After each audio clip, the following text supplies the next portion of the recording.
Muhammad Ali is fighting a return match with Ken Norton, breaking his jaw in that last fight. Would you welcome our good friend? Accueilleriez-vous notre bon ami ? Vous vous souvenez de cette nuit où Ken Norton est monté sur le ring pour affronter Muhammad Ali ?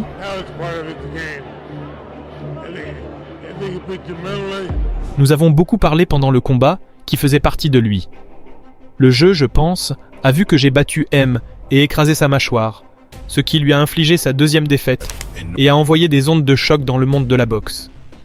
Les amateurs de boxe adorent les surprises, et Norton nous en a certainement donné une toute puissante cette nuit-là. Voici l'histoire de la façon dont tout cela s'est passé. Ken Norton était destiné à être un athlète. C'était un coureur accompli sur plusieurs distances, et il a également été sélectionné pour son équipe de football All-State. Cela l'a amené à recevoir une bourse de football, lui permettant d'assister à la Northeast Missouri State University pour étudier l'éducation primaire. Après avoir quitté l'université, il s'est enrôlé dans l'infanterie de marine et pendant son service, il a découvert qu'il avait aussi du talent pour la boxe. Il a remporté 3 titres de poids lourd de l'infanterie de marine, compilant un record amateur de 24-2.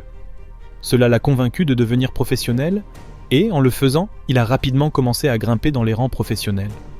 Cependant, malgré son succès précoce, peu de gens l'auraient choisi comme un futur grand, et ses progrès ont été stoppés lors de son 17e combat contre le boxeur vénézuélien José Luis Garcia. Dans ce combat, Norton a subi un choc en étant mis KO au 8e round par un boxeur qui a peu marqué sa carrière. Cela n'a pas été bien perçu pour son avenir dans le sport.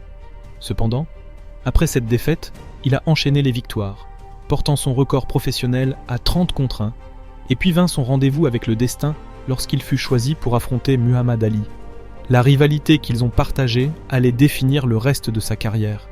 À ce moment-là, Ali était en train de reconstruire sa carrière après avoir passé 3 ans loin du sport en raison de son refus de se faire recruter dans l'armée, puis d'une défaite contre Joe Frazier, 3 combats après son retour.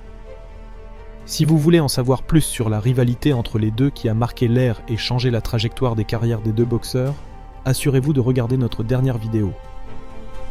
Après sa défaite contre Frazier, Ali avait enchaîné une série de victoires respectables et une revanche contre Frazier ainsi que le très attendu affrontement avec George Foreman était déjà à l'horizon. Dans ce contexte, le combat contre Norton, qui était l'outsider, était vu comme rien de plus qu'un simple combat de préparation pour l'ex-champion. Et il était prévu qu'Ali en sortirait sans difficulté, malgré son bon record gagnant et son statut de prétendant. Norton n'avait que peu de noms notables sur son curriculum vitae, ce qui en faisait un grand perdant avant le combat. Les bookmakers avaient Ali comme favori à 1 contre 5.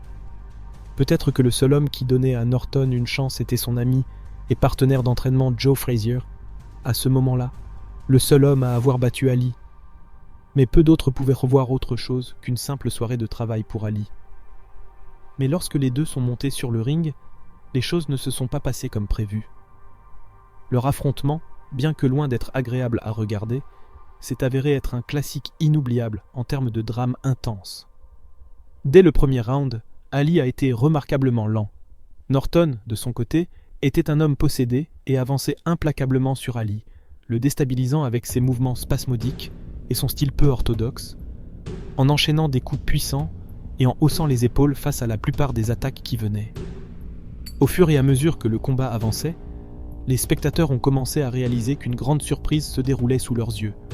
Lorsque les cartes des juges ont été lues, Norton a remporté la victoire par décision partagée après avoir reçu une raclée pendant 12 rounds. Ali a été magnanime dans la défaite, serrant la main de Norton après l'annonce des scores.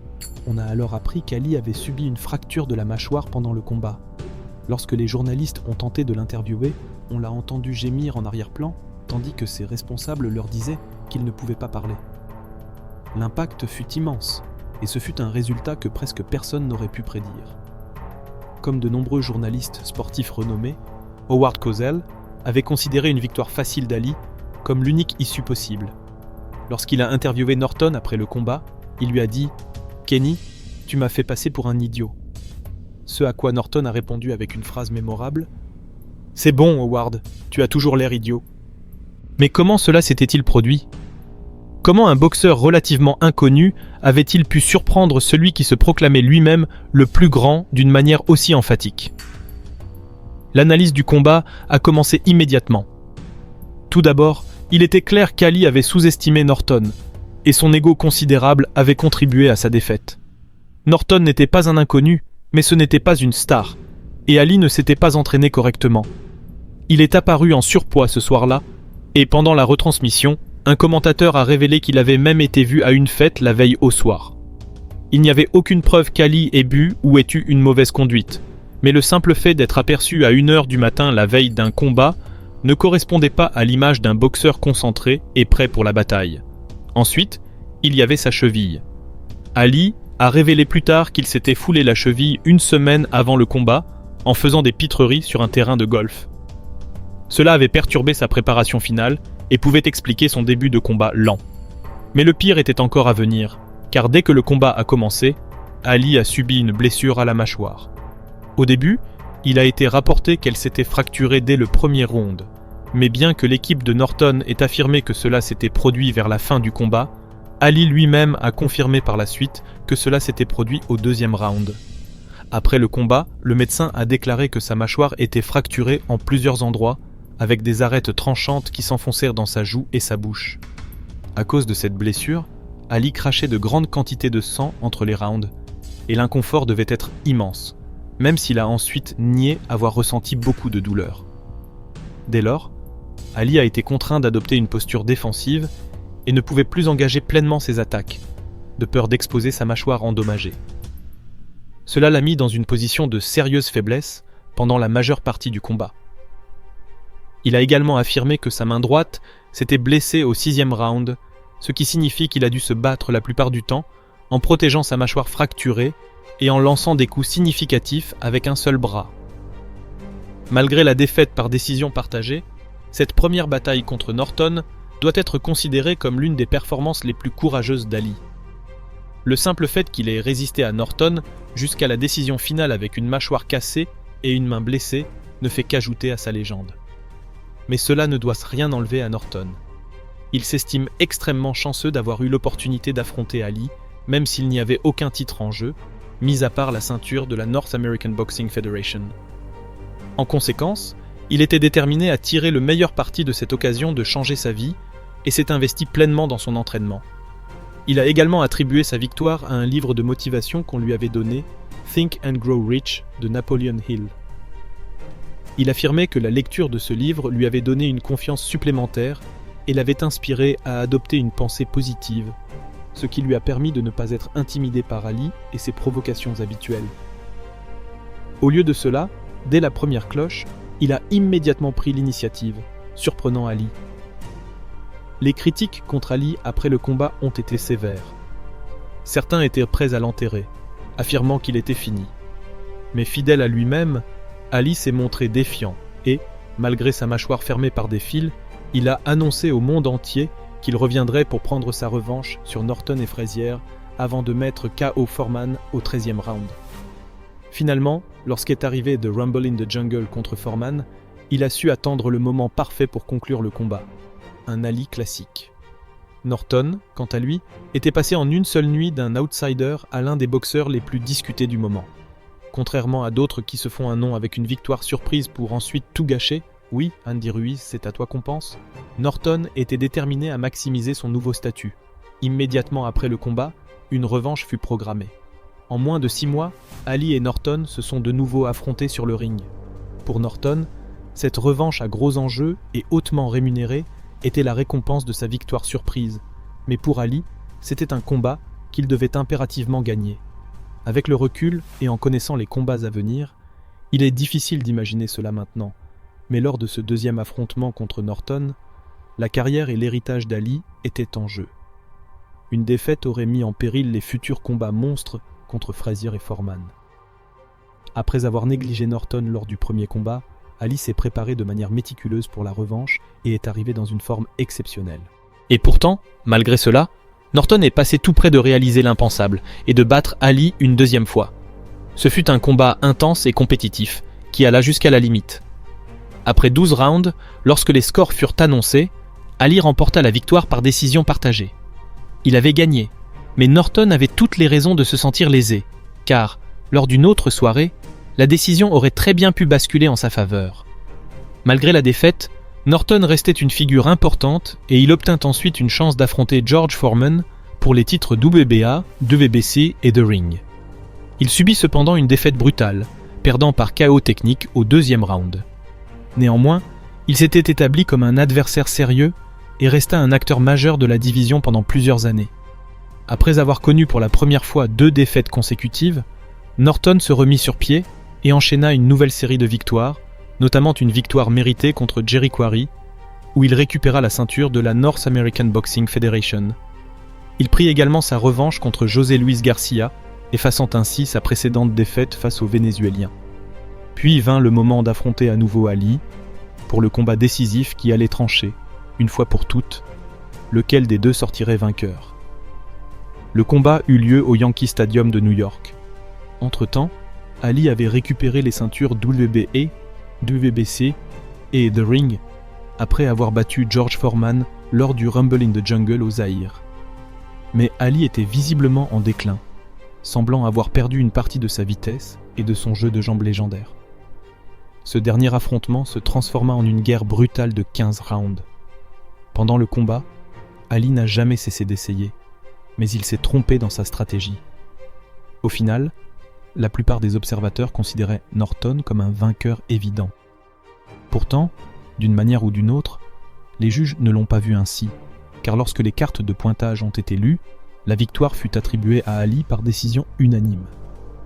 Ce fut un résultat stupéfiant, qui est entré dans l'histoire comme l'une des décisions les plus controversées du monde de la boxe.